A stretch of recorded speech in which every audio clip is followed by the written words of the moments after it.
Welcome to the Women in Wellness podcast. And we have a great topic today. There's been a lot going on in the world. There's a lot in the news that can be anxiety provoking. And one of the topics that we're going to talk about today is anxiety and mental health, really, in general, and how these different moments that we have in our lives that can provoke certain emotions can sometimes lead to extreme events. And see, these are some of the events that we've been noticing in the news with, increased rates of suicide from various ages, from college students all the way to someone in their 60s. So there's so many different layers to these events, and we wanted to touch on some of those today and talk to you a little bit about what can cause someone to go to such extremes, and maybe not even that extreme. I mean, anxiety, all of us have faced it in some point in our life. I mean, me just setting up for this podcast today was anxiety provoking because my computer wouldn't work. And, I think there is like a level of anxiety that's quite normal. There's a level of depression that's very normal, but we are not taught the tools to figure out what that normal is.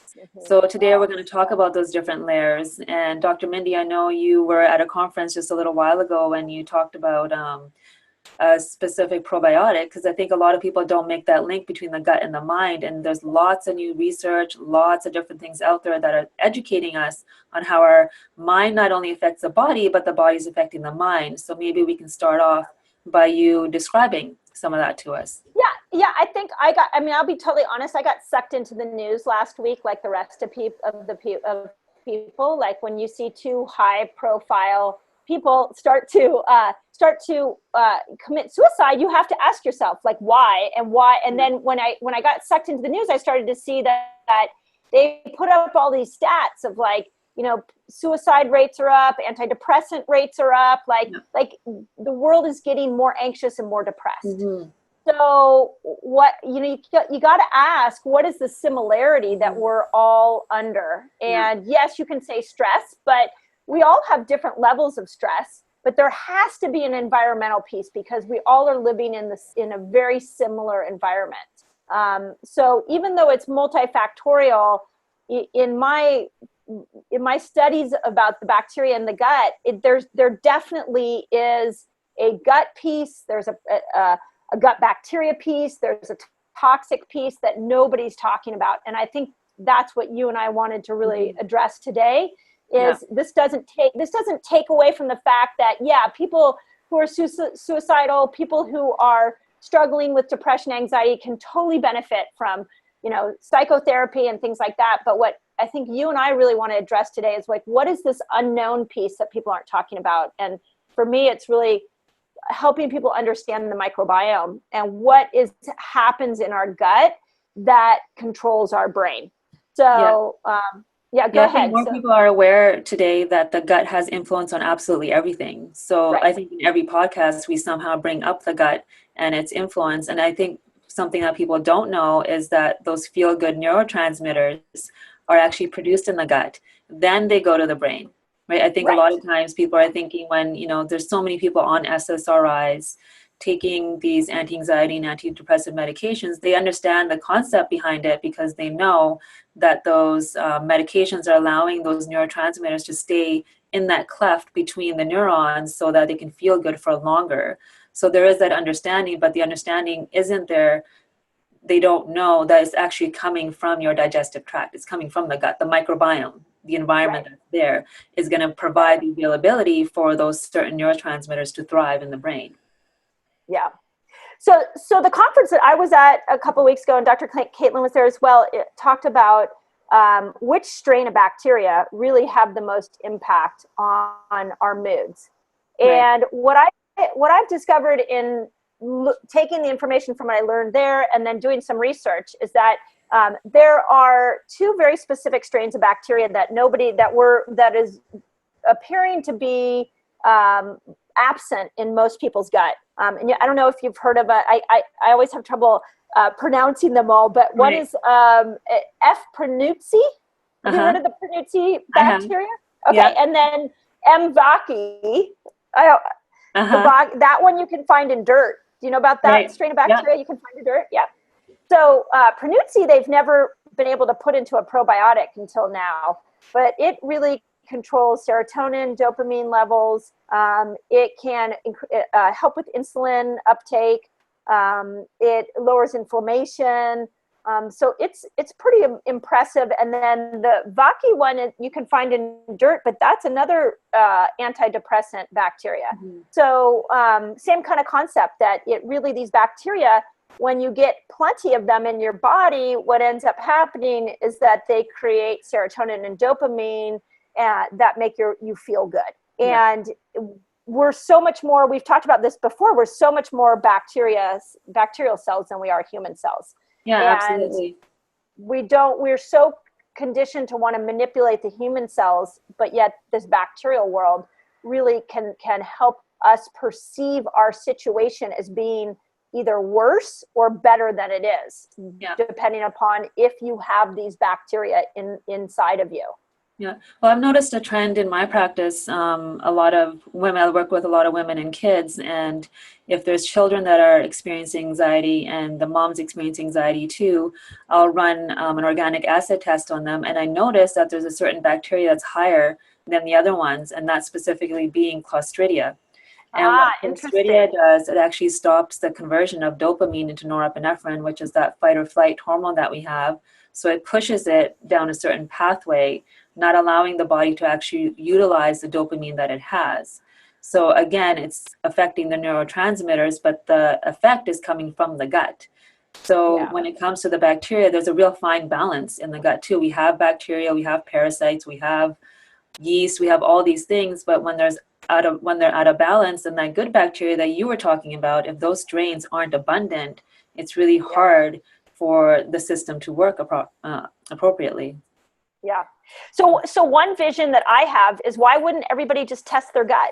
Why wouldn't everybody get, it's such a simple test, find out what bacteria you're missing and which ones you have an overabundance of, and start there. Mm-hmm. In my practice, one of the growing populations, unfortunately, fortunately, that we're seeing is teenagers with anxiety. And the only reason I say fortunately is we're trying to give people solutions. We're trying to be like, hey, did you look at your child's gut? And I think that it could be that simple. Like, what if somebody tested your gut and they said, here's what you're missing, here's what you have too much of, here's how you handle it. Mm-hmm. I think that would be an incredible starting place. I was listening to a talk the other day, and they were talking about high carbohydrate diets. So they actually release a certain type of acid that will actually amplify your feeling in that moment. So if you're feeling anxious about something, or if you're feeling depressed about something, it's going to amplify that 100-fold. So you may normally not respond the way your bacterial makeup isn't optimal. It's going to create that environment that's going to amplify those feelings. So instead of using that feeling or that emotion as a tool, we get enveloped in it. We get engrossed in that feeling, and we start to react to our external environment from that place, rather than actually being able to observe what's actually going on. And as a teen, there's so many different things going on. Your hormones are changing. There's social media. There's all these pressures to do well in school and play sports and play an instrument. And there's just so many different layers to their life today that was so different from when we were young. And then to add on that effect of the microbiome, because maybe they've been antibiotics. Maybe they were, had a history of like lots of ear infections and things like that growing up, or maybe they were a C-section baby or didn't get breastfed. So there's so many different layers. And like you were talking about before, the level of toxicity today is so much higher than it was before. Yeah, and I think we had mentioned this on the podcast we did about immunity, that if you even look at mercury levels and toxins that are accumulated in the brain, I mean, it's overwhelming how many people the kids these days are exposed to those kind of toxins as well. So here's kind of a platform that I usually tell my patients. I'm curious what you think of this. When we perceive stress in our life and we look around at like what's going on and we decide, am I happy? Am I not happy? I've kind of come up with what I call the 25-25-50 rule, which is, and this is just purely clinical. Like I have no science to back this, as far as the percentages go, but I know that each one has to contribute. So I think about 25% of how we respond to stress is genetic, meaning that it's either modeled for us, so a parent modeled it, and so then we're just we're showing that back, or it's literally in our genes how we respond to stress. So about 25% is that. I think 25% is your circumstance. So, whatever's going on in your world, obviously bad things happen and you react to them because they're no fun, or good things happen and it's easy to be happy when life's working for you. And then I think that there's 50% of it is physiological, meaning your gut bacteria control your neurotransmitters. The research I've seen on mercury in the brain, lead in the brain, and how that can affect how you your stress response. Whether those percentages are accurate or not, I feel like those are kind of the three things we have to look at. So what I encourage my patients to do is, okay, let's come over here and look at the 50% that you can control. Now, we know with epigenetics and things like that, you can respond to you can change the genes, but still, if you were modeled how you react to stress, it becomes so innate just to react to stress, how the parents that raised you modeled for you how to react to stress. And your circumstances are always going to change. But let's go over here and work on this 50%. So what would you, my question to you is, A, would you agree with that breakdown or that structuring? And B, what would you include in that 50%? So for me, microbiome is massively included in that, and heavy metals. Those are like the two big ones I think everybody should look at for anxiety and depression.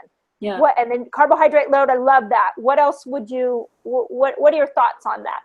Yeah, so I agree. I think 50% of it is really physiological. I was reading this one book and it was describing, and this is maybe something I've mentioned before, but it's describing children and how they respond to parasites.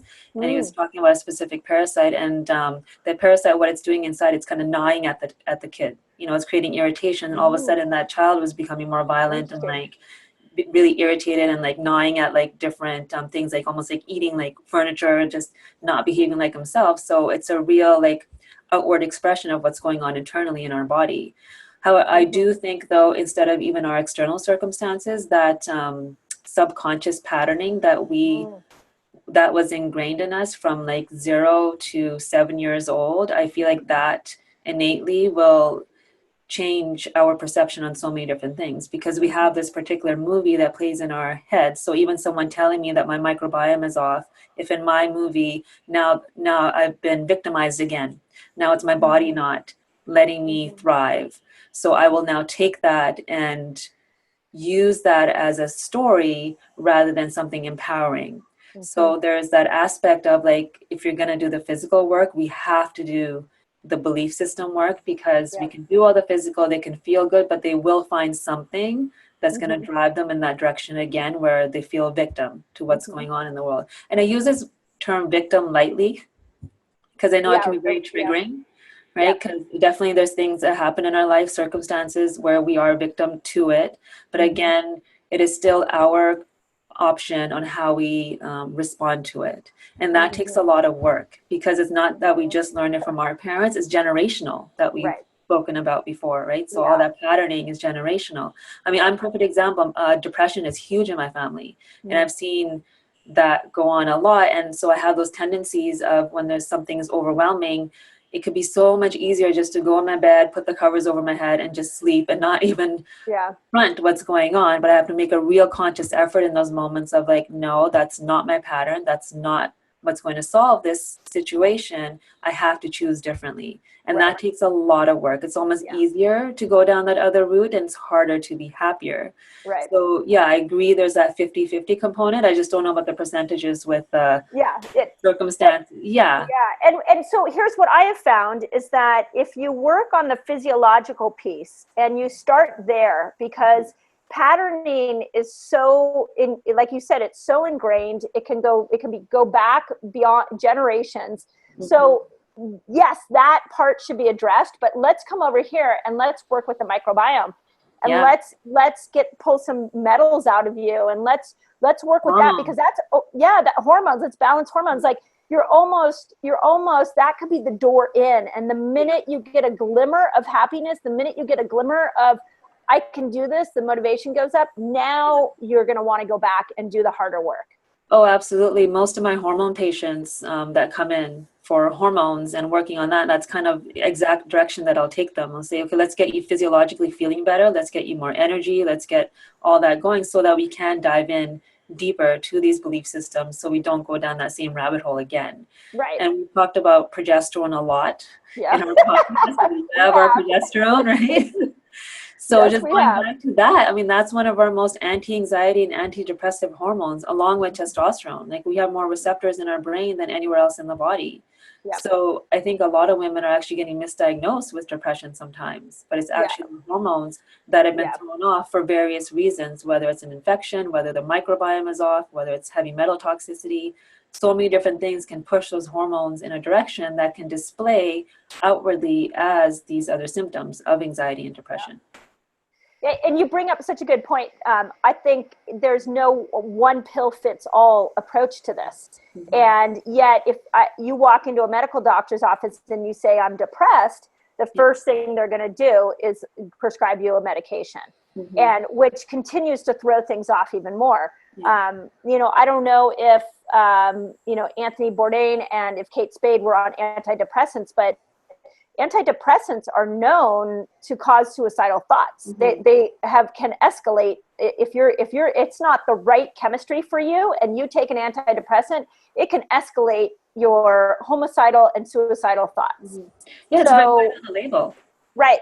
Right. If you listen to those commercials for the pharmaceutical drugs, it'll give you the whole spiel about suicidal thoughts, even death, like all those things are there. But I think people reach such a point of desperation that they don't know what to do and what tools they could have. And they may even feel good for like momentarily. Right. Because as soon as you take that and all of a sudden the neurotransmitters are working for you, you're like, okay, this is working. I need this drug. But what they don't realize is now your synapses are all getting burnt out. So then that happens, it burns out, you go back to the doctor, they give you a different one. Now you're burning that one out. Right. So I think what needs to happen, there just needs to be more tools that are taught to the patients so that even if they do go on antidepressants, there's ways that they can shift that. Yeah. So it's a good question for you. You get a lot of people coming in, and how do you work with that? I was going to say, let's create a checklist for people. I think it would be, because again, everybody will be different. So, okay, so here would be kind of the start of my checklist. I think, oh gosh, I have so many pieces. My brain's now thinking down like 4 different roads. But okay, for starters, if we just deal with something as simple as, are you sympathetic dominant? Is your nervous system on like all the time? So as a chiropractor, the first thing I'm going to look at is, do we have anywhere in the spine, changes in curves, misalignments of bone that have the sympathetic nervous system revved up? That is it, because that's going to be the easiest. I just had a hyperactive child that was in here this morning whose atlas was really misaligned, and you get these kids adjusted, and boom, all of a sudden they're relaxed. So same thing's happening to adults. Yeah. So the first thing I would look at would be the nervous system.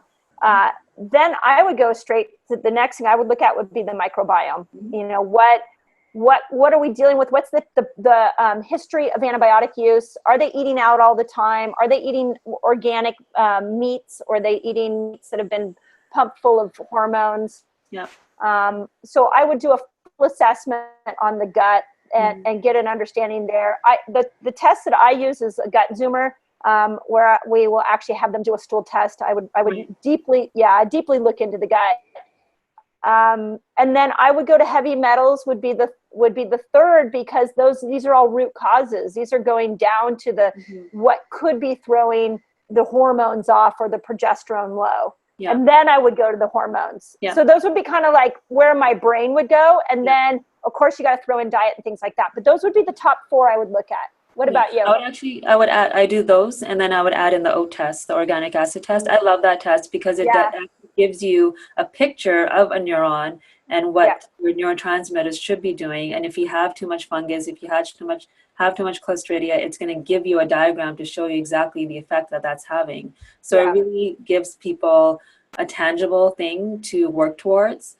because they see, okay, my gut bacteria has this influence on my neurotransmitters, and that's why I'm not feeling well. Right. Yeah. Which, what oat, do you use Genova's? Which oat test do you use? Great Plains. Great Plains. Yeah. Okay. Yeah. Yeah. I used to use the oat test for a long time. Yeah. And then I also found that I found that just getting in there and doing the ketosis and repairing the cells and cleared up so much of that oat test. But I also do agree that it really is helpful for people understanding why do I not feel well. Yeah, because it takes control over them, right? And then they feel like they don't have the power to change it because of where they're at. But when they can see on paper, like, okay, this is something real. If physiologically there's something going on. It's like some of the hormone patients that I have, and they go to their doctors and they tell them it's all in their head. Whereas I'll show them, like, well, look at your testosterone levels, look at your progesterone levels, look at your heavy metals. There's something real going on here. And like you said in the beginning, it's not that there isn't place for that other therapy and the thoughts that we're having, the beliefs and all those things, all that needs to be worked on, but it's merging the two worlds together so that they're getting that complete holistic view on themselves. Yeah, absolutely. And I just think, people don't look at mental health in like a totality. They don't look at it as a complete picture. More than any other health issue, we don't tend to look at diet. We don't tend to look at other body parts that might be contributing to the brain not functioning optimally. We go straight to the brain and try to fix the brain. And what I think we're both saying, and what I think would help people so much, is to understand that there are other influences in your body that control your brain. And if you fix those other influences, the brain starts to function in a totally new way. Yeah, I think the bigger picture problem really is that as a society and culture, we're not tuned in. We're not tuned into how we feel after a certain meal. I mean, I know for myself, if I've had wheat, I'm moody the next day. I'm feeling down. And it's almost like you don't even know where it's coming from, like this depressive state. Like, oh yeah, no, wait, I was at my parents' house and they had pizza. So of course I'm going to feel like this the next day. But I think a lot of people aren't tuning into that. They're not tuning into the fact like what they eat is going to influence their mood. So that's a great point. So let's talk about food. What food, if you were talking to an anxious and depressed person, what would be your immediate food recommendations? Gluten. Yeah. Gluten. It's I was going to say the same thing. It's the glyphosate, right? If the glyphosate is driving toxins into your brain, that's like number one. I think it's the basics we always say. It's get off the gluten, make sure you go organic. Especially if you're eating meat. If you're eating meat, that's not treated well. I mean, imagine their physiology. You are taking in those hormones, those high anxiety sensory hormones while you're eating this animal. And then you're getting all the other hormones that they're getting injected with, and the antibiotics, and all those things. So gluten, dairy, you're coming off of that too if you're not getting organic and good sourced dairy.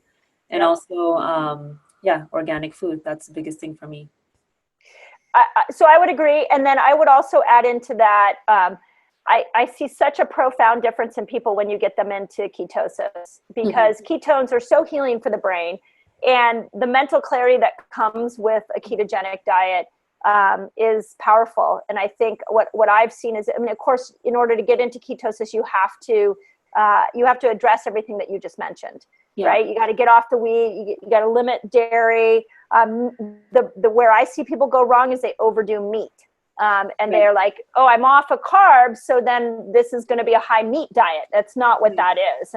So I'm so happy you mentioned that. I know you're a vegan, but I also think vegetarian. I think even moderate meat, I think is really important for people to understand that a true ketogenic diet is not a high meat diet. And yes, you've got stress hormones. When that animal was killed and that animal was under stress, those hormones are now in the animal that you're now eating, and that can have an impact on you as well. Yeah. And I'm a perfect example. I can get into ketosis and I don't eat meat. I do eat egg, but I don't eat meat. And so there's a way to do it. And I have to say it's been one of the only diets where I feel like the brain fog just lifts immediately.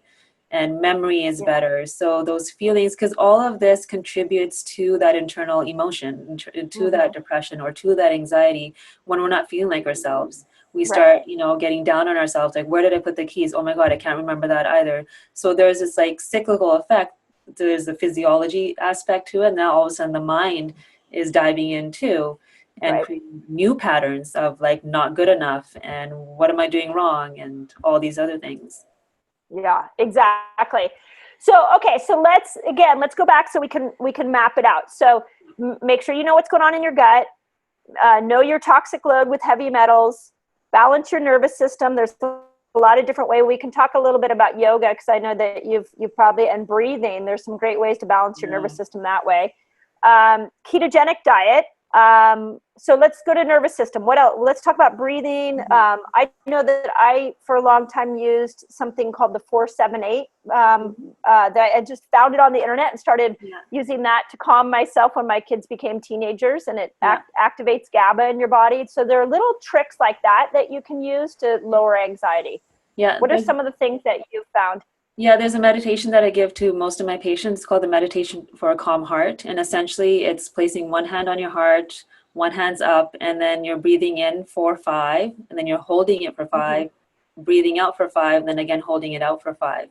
So it's really creating that conscious breath to slow your heart rate down, to create more clarity in the mind, to increase the oxygen levels. Because if you think about anxious, how are we breathing? We're breathing from up here and we're not belly breathing. So when things are going on, we tend to tighten up. So now there's no oxygen going to our brain. And of course, we're going to feel anxious. Heart rate starts to go up to compensate for that feeling. So if we can just slow down and breathe, so give yourself 3 minutes, 3 minutes in the morning, 3 minutes before bed, and just breathe and become really conscious and aware of yourself. And things start to shift really immediately. And yoga, like I find if anyone's too much in their mind, because all of us are, like all day, we're either in front of a computer or we're in our minds trying to get things done.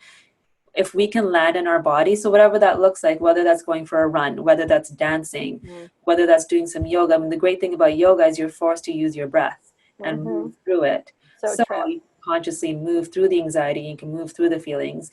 And I also want to reiterate that anxiety and depression aren't bad. It's when it takes hold of us, right?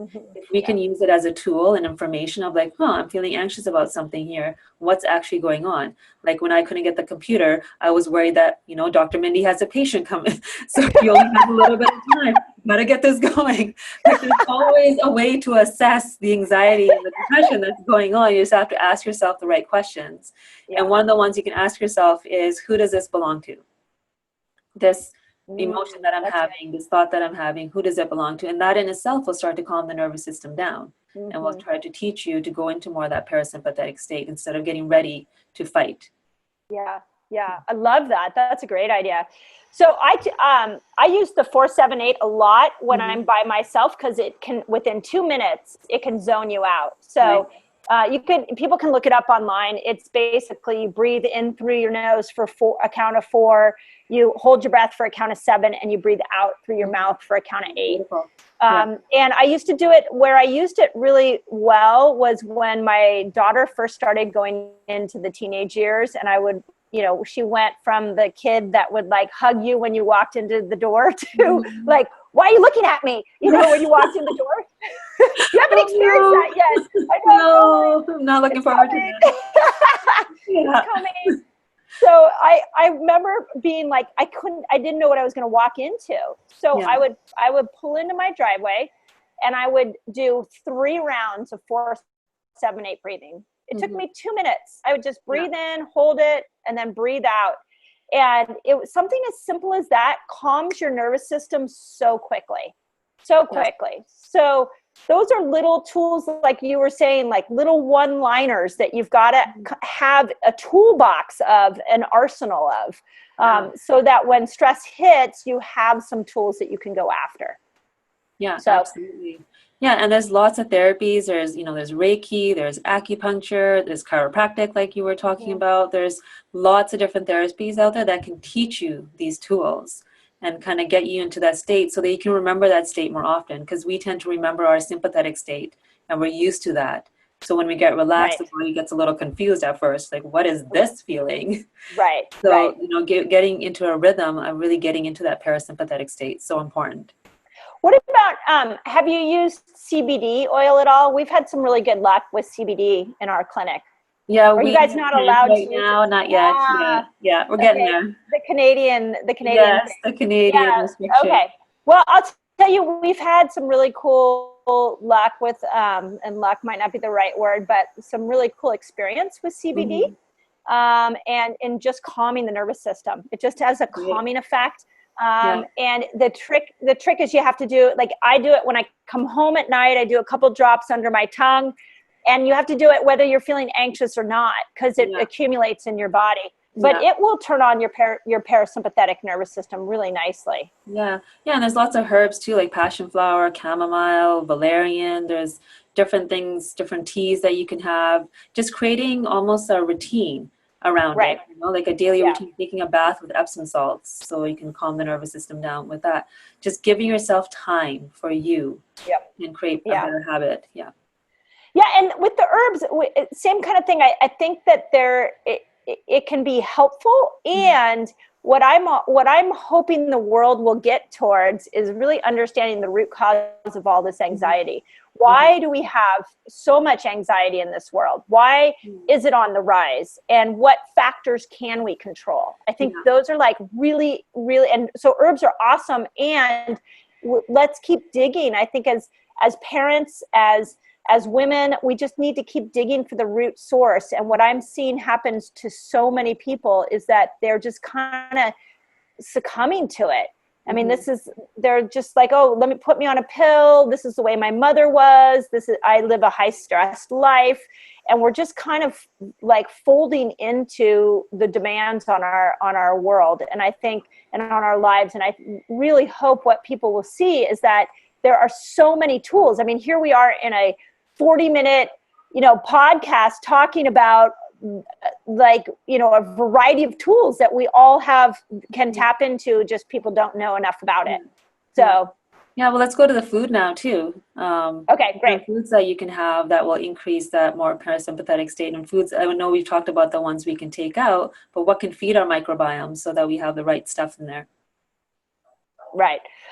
Well, okay, so I'm obsessed with probiotic rich foods. So I'm going to say my favorite food to have people intentionally eat are fermented foods that are sauerkraut, of all kinds. And I get people that tell me, well, I don't like sauerkraut. And there's a part of me that thinks, well, it doesn't really matter if you like it or not, just eat it. And just do it. Yeah, right. Just do it. Exactly. Because it's so beneficial. So my very first thought is probiotic rich food, polyphenol foods that will help feed the good microbiome, prebiotic foods like chia seeds, hemp seeds, intentionally every day, are you feeding your microbiome? And that's what I'm finding is that nobody's doing that. Nobody is. Yeah, you have to think about, if I'm not feeding myself, I'm feeding the bacteria in my gut. So what are my little critters, my bacteria, going to want right now? And it's exactly everything that you just said. Right. The kimchi, the sauerkraut, the fermented foods, and the prebiotics. So vegetables, eat vegetables, lots of them. That's right. See what's in season. Try something different all the time. Pick up something that you haven't tried before. I actually picked up a vegetable the other day from our local market. I had no idea what it is. Still don't have any idea what it was, but it was delicious. And just venturing out, not getting the same groceries every single time, because it can, that can get into a rut doing that as well. But we need variety. So variety is key. And then fasting, of course. Fasting.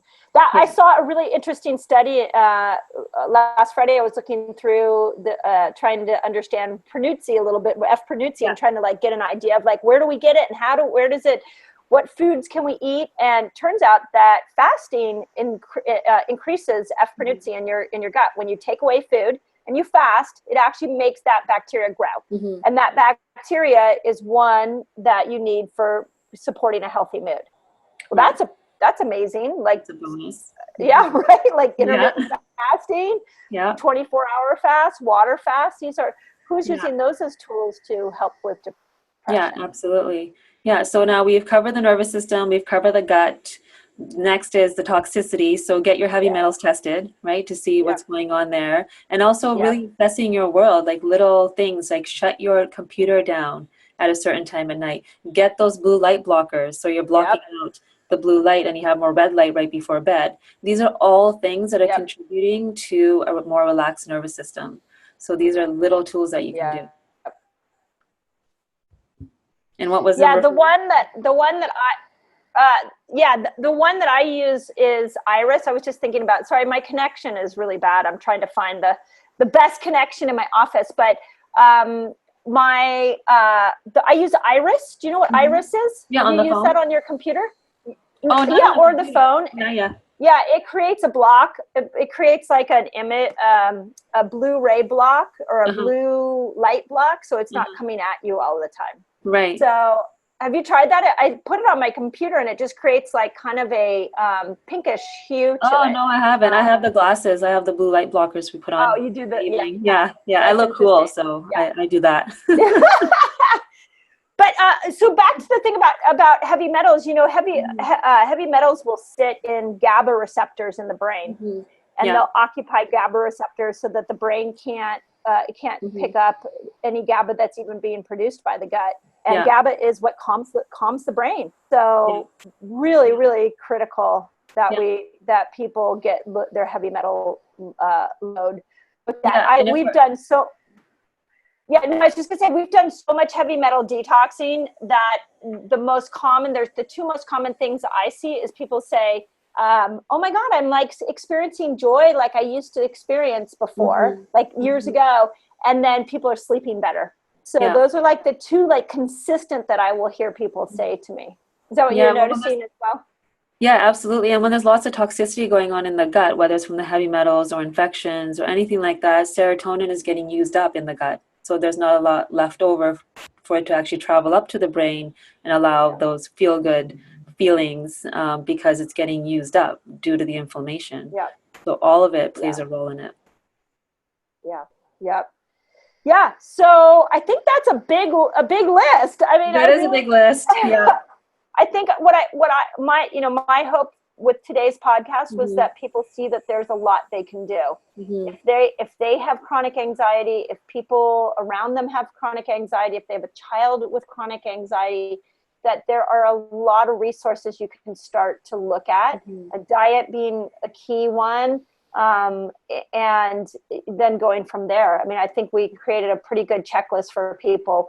But what's really hard for me to sit back and watch is our world lose amazing people because and families lose kids that are committing suicide because they didn't know about these tools. Yeah. And when you notice a loved one or someone around you not feeling like themselves, offer help, ask. I think community is something that's been lost in our culture here. Because I think in the past, people would have noticed if somebody isn't behaving like themselves or being a bit more isolated, or, you start to notice patterns in people around us if they're feeling off, but like offer a hand. Or if you are feeling that way, ask for help. And this goes from like various stages in our lives, like I find a lot of it with postpartum even, new moms that are here on their own and it's just them and the baby and they're not feeling good. And not knowing where to reach out, but there's resources out there. There's crisis lines in every community too. There's so much out there for us, but I don't think people are aware. And there's also that feeling of embarrassment too, right? And feeling like you're alone, but you're not alone. Everyone feels a level of anxiety and depression. It's just how we perceive it is different. That's all. Yeah, I totally agree. I don't know if we talked about this, but have you ever seen the movie Happy? No, I don't think so I have.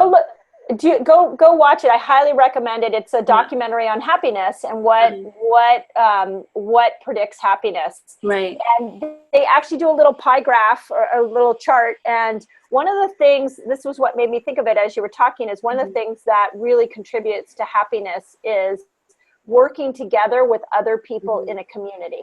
Yeah. And again, I think that we don't tend to think of community and hanging with other people as this pivotal part to our happiness, but it really is crucial that you find some community to immerse yourself in.